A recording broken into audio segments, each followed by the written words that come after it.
अस्सलामुअलैकुम। Ministry of defence military lands and cantonment department में jobs की अनाउंसमेंट हो चुकी है, वो भी ऑल ओवर दी पाकिस्तान से। आप पाकिस्तान के किसी भी शहर किसी भी डिस्ट्रिक्ट से हैं तो आप इन जॉब्स के लिए इजीली अप्लाई कर सकते हैं। आज की इस वीडियो में हम आपको कंप्लीट डिटेल में बताएंगे कि किस तरीके से आपने इन जॉब्स के लिए अप्लाई करना है ऑनलाइन। हमारा ये सेकंड पार्ट है वीडियो का। अगर आपने हमारा फर्स्ट पार्ट वीडियो का नहीं देखा तो इट्स हम्बल रिक्वेस्ट आपने वो पार्ट लास्ट में देख लेना है, जिसमें हमने डिटेल में एडवर्टाइजमेंट आप सबको अच्छे तरीके से रीड करके बताई है। ठीक है, उस वीडियो का लिंक आपको इस वीडियो के डिस्क्रिप्शन में मिल जाएगा और इंशाल्लाह आपको एंड स्क्रीन पर भी मिल जाएगा, ताकि आप सबको कोई परेशानी ना हो। जैसे कि आप इस स्क्रीन पर देख सकते हैं कि हमने सिंपली लिखा हुआ है MLC जॉब्स 2024। जैसे ही आपने ये सर्च करना है तो आपके पास न्यू टैब पे यहाँ पे आ जाएगा करंट जॉब्स MLC जॉब्स। जैसे आप इस पर दबाएंगे तो आपके पास न्यू टैब पे विंडो ओपन हो जाएगी। ठीक है, यहाँ से आपने सिंपली आ जाना है यहाँ पे रजिस्ट्रेशन और लॉगिन। जैसे आप रजिस्ट्रेशन और लॉगिन पर दबाएंगे तो आपके पास न्यू टैब पे विंडो ओपन आ जाएगी। सबसे पहले आपने रजिस्टर्स पे चले जाना है। अगर आपका अकाउंट बना हुआ है तो ठीक है, अगर आपका अकाउंट नहीं बना हुआ है तो आपने रजिस्टर पे चले जाना है। जैसे आप रजिस्टर्स पे आएंगे तो आपके पास इस तरीके की न्यू टैब पे आई थिंक होने वाला रजिस्टर्ड पे हमारे पास ओपन। जी, हमारे पास रजिस्टर का ऑप्शन ओपन हो चुका है। यहाँ पे सबसे पहले आपने अपना एक्टिव ईमेल एड्रेस डाल देना है, वही आपने अपना ईमेल एड्रेस यहाँ पे एंटर कर देना है। फिर उसके बाद आपने अपना यहाँ पे CNIC नंबर एंटर कर देना है। फिर आपने अपना यूज़र नेम, जैसे फॉर एग्जांपल मेरा नाम उमर अली है तो मैंने आगे 1 लगा दिया है। आपका कोई भी XYZ नाम हो तो आपने यूज़र नेम इस तरीके से सिलेक्ट कर लेना है। फिर उसी तरीके से आपने अपना पासवर्ड यहाँ पे कन्फर्म लिख देना और फिर वही पासवर्ड आपने कन्फर्म पे लिख देना है। ठीक है, आपकी इस तरीके से रजिस्ट्रेशन सिंपली हो जाएगी। फिर आपने सिंपली आ जाना है लॉगिन पर। लॉगिन पे आने के बाद मैंने ऑलरेडी अपनी दोनों चीज़ें सेव की हुई हैं तो मैं यहाँ पे आ जाऊँगा लॉगिन पर। जैसे ही मैं लॉगिन पे आऊँगा तो मेरे पास न्यू टैब पे विंडो ओपन हो जाएगी, या सेम टैब पे आपके पास ओपन हो जाएगी। यहाँ पे सबसे फर्स्ट पे आ रहा है setup create your one time profile. सबसे पहले आपने अपनी यहाँ पे NTS के जैसे हम वहाँ पे अपनी प्रोफाइल नहीं बनाते हैं, कंप्लीट करते हैं, वहाँ पे आपने एज इट इज़ यहाँ पे भी अपनी प्रोफाइल कंप्लीट करनी है। नंबर सेकंड में view and apply against job. फिर उसके बाद आपने व्यू पे चले जाना है जो इस जॉब के लिए आपने अप्लाई करना है। नंबर थर्ड पे आपने उस एप्लीकेशन फॉर्म को सबमिट कर देना है। यहाँ पे आप देख सकते हैं कि मेरा नाम भी आ रहा है वेलकम उमर अली 1। यहाँ पे आ रहा है कि सबसे पहले प्रोफाइल। यहाँ पे जैसे आप प्रोफाइल पे आएंगे तो यहाँ पे सबसे पहले आपने अपनी सारी इन्फॉर्मेशन ऐड कर देनी है। यहाँ पे सबसे पहले आपने अपना जीमेल आपने जो एंटर किया होगा, फिर यहाँ पे अपनी एक फ्रेश सी तस्वीर जिसका साइज 5 KB होना चाहिए, 500 KB आपने वो एंटर कर देनी है। फिर आपने इसी तरीके से CNIC की फ्रंट की पिक जिसका साइज़ 50 KB होना चाहिए, 500 KB होना चाहिए। इसी तरीके से CNIC की बैक की तस्वीर भी आपने अपलोड कर देनी है। ठीक है, यहाँ पे आपके पास पिक्चर्स भी शो होने लग जाएंगी। और जैसे आप अपने यहाँ पे प्रोफाइल भी अपलोड करेंगे तो आपके पास यहाँ पे प्रोफाइल पिक्चर भी आ जाएगी। ठीक है, यहाँ पे सबसे पहले आपने अपना यहाँ पे फर्स्ट नाम, अपना लास्ट नाम, अपने वालिद साहब का नाम, CNIC नंबर आपका ऑलरेडी इंटर होगा। फिर उसके बाद आपने अपनी डेट ऑफ बर्थ इंटर कर देनी है। आप मेल या फीमेल जो भी हैं आप इन जॉब्स के लिए अप्लाई कर सकते हैं, आपने वो लिख देना है। फिर आपने इस तरीके से अपना जो है मोबाइल नंबर जो है आपने फॉर्मेट है एक्टिव जो आपका मोबाइल नंबर आपने वो एंटर कर देना। फिर आप शादीशुदा है यानी आपने वो लिख देना है। आप माजूर कोटा में आते हैं यानी आपने यस या वो, फिर आपका कौन सा मज़हब है आपने वो एंटर कर देना इस तरीके से। फिर यहाँ पे आपने अपना पोस्टल एड्रेस और पोस्टल एड्रेस सिटी आपने यहाँ पे दोनों चीज़ें एक्टिव दे देनी है। ठीक है, फिर यहाँ पे आपने अपना परमानेंट एड्रेस वो होता है जो आपके CNIC में होता है। ठीक है, फिर आता है परमानेंट सिटी एड्रेस जो आपका अकॉर्डिंग टू CNIC आपने वो एंटर कर देना है। फिर आपका डोमिसाइल प्रोविंस कौन सा है, पाकिस्तान का कौन सा सूबे से हैं आप, तो आपने वो लिख देना है यहाँ पे। ठीक है, फिर आपने अपनी यहाँ पे अपलोड CV PDF ओनली। अब आपने अपनी जो CV है यहाँ पे वो अपलोड करनी है जो कि PDF फाइल में होनी चाहिए। देखिए, मैं आपको हर एक मेरी जिस जॉब में भी आपको CV का बोला जाए ना, तो आपकी जो CV होनी चाहिए ना वो बिल्कुल मॉडर्न और प्रोफेशनल होनी चाहिए। ठीक है, ताकि जो फॉर एग्जांपल जिस जॉब के लिए आप अप्लाई करते हैं ना, सबसे पहले आपको जो कॉल आती है, कॉल इंटरव्यू आती है या कॉल फॉर टेस्ट आती है, तो वो आपकी CV देख कर ही आती है। ठीक है, आपको जो फर्स्ट कॉल आती है वो आपकी CV ही देख कर आती है कि आपकी CV किस तरीके की है। तो इट्स अमल रिक्वेस्ट, आपकी जो CV है वो बिल्कुल प्रोफेशनल और मॉडर्न होनी चाहिए। अगर आप CV खुद बनाना आती है तो आपको माशाल्लाह वेल एंड गुड है। अगर आपको नहीं आती तो इसमें कोई मसला नहीं है, आप हमसे ऑर्डर पे भी CV बनवा सकते हैं, वो भी बिल्कुल मुनासिब रेट्स पे। उसकी अगर आप चाहें तो हमसे जो CV आपने ऑर्डर पे बनवानी है, हम अपने व्हाट्सएप ग्रुप की लिंक इस वीडियो के डिस्क्रिप्शन में शेयर कर देंगे ताकि आप हमसे ईजिली कॉन्टैक्ट कर सकें। ठीक है, सिंपली आपने फिर इस पर सेव कर देना है, पर्सनल इन्फॉर्मेशन आपकी ऐड हो जाएगी।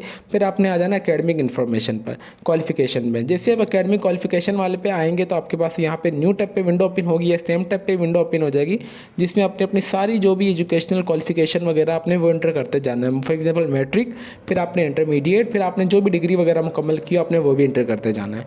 फिर आ रहा है एक्सपीरियंस, अगर आपके पास कोई एक्सपीरियंस वगैरह होगा तो ठीक है, अगर नहीं है तो आपने वैलिड छोड़ देना है, इन्होंने लिखा हुआ है इफ एनी। फिर आ रहा है प्रोफेशनल कोर्सेज, अगर आपने कोई भी किए हुए हैं, फॉर एग्जाम्पल नेफ्टेक के कोर्सेज या बेनज़ीर के कोर्सेज, या फिर आपने कोई भी प्राइवेट सेक्टर से भी कोई कोर्सेज वगैरह किए हुए हैं, for example full stack web development का, डिजिटल मार्केटिंग, लैंग्वेजेस के कोई भी कोर्सेज वगैरह आपने मुकम्मल किए हुए हैं, आपने वो एंटर कर देना है। फिर आपके अलावा आपको कोई भी पोजीशंस वगैरह आई हैं, आपको कोई अवार्ड मिले हैं, कोई सेमिनार में आपको एज अ गेस्ट गए हैं, तो आपने वो भी यहाँ पे एंटर कर देना है, ठीक है। फिर यहाँ पे आपने फॉर एग्जाम्पल जी इस तरीके से आपके पास क्वालिफिकेशन का ओपन हो जाएगा। इस तरीके से यहाँ पे आपने ऐड करते जाना है, ठीक है, वन बाय वन। जी फॉर एग्जांपल यहाँ से भी मैं आपको दिखा भी देता हूँ क्वालिफिकेशन लेवल। आपने अपनी फॉर एग्जांपल मैट्रिक में एंटर कर देता हूँ, फिर आपने डिग्री टाइटल यहाँ पे मैंने मैट्रिक की हुई है, फिर आपने स्पेशलाइजेशन कौन से में की थी, फॉर एग्जाम्पल मैंने इंजीनियरिंग में की हुई है, तो मैं यहाँ पे वो लिख दूँगा जो भी मैं यहाँ पे देखने के बाद। फिर फॉर एग्जाम्पल मैंने कंप्लीशन ईयर मेरा कौन सा मैंने वो एंटर कर देना है, फिर कौन से इदारे से मैंने किया हुआ वो, अगर नहीं है तो आपने सिंपली अदर्स का भी यहाँ हमारे पास ऑप्शन आता है, मैंने वो यहाँ पे एंटर कर देना है, ठीक है। फिर इंस्टीट्यूट का जैसे आप अदर्स लिखेंगे तो आपके पास यहाँ पे इंस्टीट्यूट का नाम आ जाएगा। फिर यहाँ पे आ जाएगा कि कितने नंबर आए थे, आपके कितने नंबरों में से आपने कितने नंबर हासिल किए हो। फिर यहाँ पे आपने जो भी अपनी मैट्रिक की मार्कशीट है आपने वो यहाँ पे अपडेट कर देनी है, ठीक है। आपने सिंपली मैट्रिक के बाद आपने इस पर चले जाना है, फिर आपने इस पर दबाएंगे तो आपके पास यहाँ पे आ जाएगा, आपने इंटरमीडिएट कर देना। इंटरमीडिएट का भी सेम प्रोसेस है, इसी तरीके से इंटर की भी मार्कशीट आपने स्कैन करके अपलोड कर देनी है।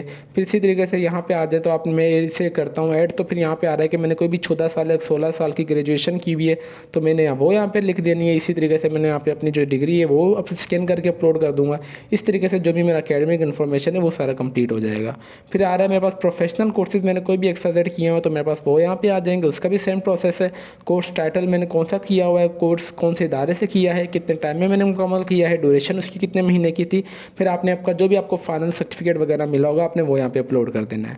अगर फॉर एग्जाम्पल आपके पास मल्टीपल सर्टिफिकेट्स वगैरह हैं तो आपने सिंपली इसको दोबारा ऐड करते जाना है, ठीक है। अवार्ड्स पे आ रहे हैं तो अवार्ड्स में भी यही कि आपको कौन सा अवार्ड मिला है, अवार्ड टाइटल आपने मतलब आपकी कौन सी पोजीशन आई थी अवार्डेड, और आपको कौन से साल में मिला गया है। आपने सिंपली ये 3 चीज़ें ऐड कर देनी है। ये भी अपने मल्टीपल ऐड कर सकते हैं, ये यहाँ पे ऑप्शन आ रहा है, ठीक है। फिर स्किल्स की बात आ जाती है तो आपके पास कौन कौन सी स्किल्स है, आपने सिंपली ऐड पे चले जाना है। आपने उसी स्किल का नाम फॉर एग्जाम्पल जैसे मैं स्किल हूँ, मैं professional I am a full stack web developer, तो मैं यहाँ पे वो लिख दूंगा। फिर डिग्री लेवल मेरा कौन सा, फॉर एग्जाम्पल मैं एक्सपर्ट हूँ तो मैं एक्सपर्ट कर दूंगा, कितने महीने से और मैं कितने महीने हो चुके हैं काम करते हुए, मैं यहाँ पे वो एंटर कर दूंगा। इसी तरीके से मैं यहाँ पे मल्टीपल स्किल्स वगैरह भी ऐड करता रहूँगा वन बाय वन, ठीक है। इस तरीके से आपने स्किल्स ऐड कर देनी है। फिर यहाँ पे अटैचमेंट्स में आ रहा है तो यहाँ पे जो भी ये डॉक्यूमेंट्स वगैरह बोले यहाँ पे आ जाना है। फिर यहाँ पे अचीवमेंट्स वगैरह जो भी आपको अटैचमेंट टाइटल वगैरह आपका जो भी आपने वो यहाँ पे फाइल्स और अपनी उसका यहाँ पे टाइटल भी लिखते जाना है। इस तरीके से आपकी जो प्रोफाइल है वो कंप्लीट हो जाएगी। फिर आपने सिंपली आ जाना ऑल जॉब्स पे, ठीक है। ऑल जॉब्स पे आप जैसे ही आएंगे तो आपके पास यहाँ पे आ जाएगा कि कौन सी जॉब के लिए आपने अप्लाई करना है। आपने वो वाली जॉब के लिए अप्लाई करना है जो कि अभी मैंने ये वीडियो है हमारा सेकंड पार्ट है। वीडियो का फर्स्ट पार्ट में मैंने बताया कि जो हमने आपको जॉब्स की बताई है जिसकी लास्ट डेट 24 मार्च 2024 से हमने आपको उसका बताया। आपने सिंपली उसके आगे अप्लाई पे चले जाना है।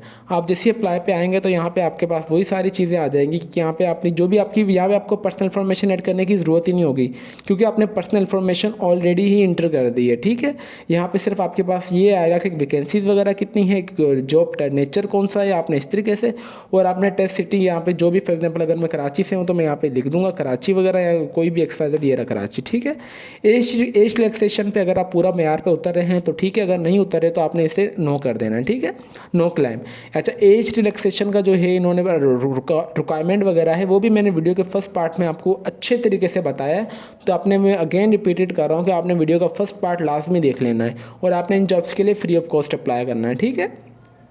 बस आपने जैसे अपनी प्रोफाइल बना ली ना तो आप अप्लाई जॉब्स पे आएंगे। अप्लाई जॉब्स पे आने के बाद यहाँ पे आपकी तस्वीर भी खुद ही आ जाएगी फ्रंट बैक की, और आपने जो भी अपनी इन्फॉर्मेशन वहाँ पे ऐड की है वो यहाँ पे automatically according to database server के सारी आ जाएगी। जो भी आपकी एकेडमिक क्वालिफिकेशन होगी वो भी आ जाएगी, जो भी आपने कोर्सेज वगैरह मुकम्मल किए हुए वो भी आ जाएंगे, जो आपको अवार्ड्स मिले हैं, जो आपके अंदर स्किल्स है, काबिलियत है, हुनर है वो भी यहाँ पे लिखा आ जाएगा, जो भी आपके अचीवमेंट्स वगैरह है वो आ जाएंगी। फिर यहाँ पे आपने जिस जॉब के लिए अप्लाई करना है जो कि मैंने अभी पीछे आपको बताया, आपने सिंपली अप्लाई वाले पे चले जाना है। देना है। फिर उसके बाद सिंपली आपने यहाँ पे अप्लाई दबा देना है। ठीक है, जैसे आप यहाँ पे अप्लाई दबा देंगे तो आप यहाँ पे आ जाएंगे माई एप्लीकेशंस पे। जैसे आप माई एप्लीकेशंस पे आ जाएंगे तो यहाँ पे आ जाएगा ऑफिस, जो सी जॉब के लिए आपने अप्लाई किया वो, उसका जॉब टाइप, स्केल कितना है, ड्यू डेट मतलब लास्ट डेट कितनी है, टोटल नंबर ऑफ वैकेंसीज कितनी थी, उसमें एज कितनी है, एडवर्टाइजमेंट कौन सी थी, स्टेटस क्या आपका हो चुका है वेरीफाइड या नहीं, और यहाँ पे कंप्लीट डिटेल आ जाएगी। तो ये इनका सिंपल सा एप्लीकेशन प्रोसेस था जो कि हमने आपको होपफुली अच्छे तरीके से अकाउंट बनाने का तरीका, आपने किस तरीके से प्रोफाइल को मुकम्मल करना है वो भी बता दिया है। प्रोफाइल मुकम्मल करने के बाद आपने किस तरीके से जॉब में अप्लाई करना है वो भी बताया है, और आपने अपनी एप्लीकेशन स्टेटस किस तरीके से चेक करना है वो भी हमने आपको बता दिया है। होपफुली अभी आपको जो भी क्यूरी वगैरह थी आपके माइंड में वो होपफुली सब क्लियर हो चुकी होगी। इसके अलावा भी अगर आपकी कोई भी क्यूरी वगैरह हो, हाँ आप हमारा कमेंट सेक्शन भी यूज़ कर सकते हैं। तो फिर मिलते हैं नेक्स्ट वीडियो में इनकी और जॉब्स की जो भी अनाउंसमेंट होगी उनकी वीडियो के साथ। तब तक के लिए अपनी दुआओं में हमें बहुत ज़्यादा याद रखें। अल्लाह हाफिज़।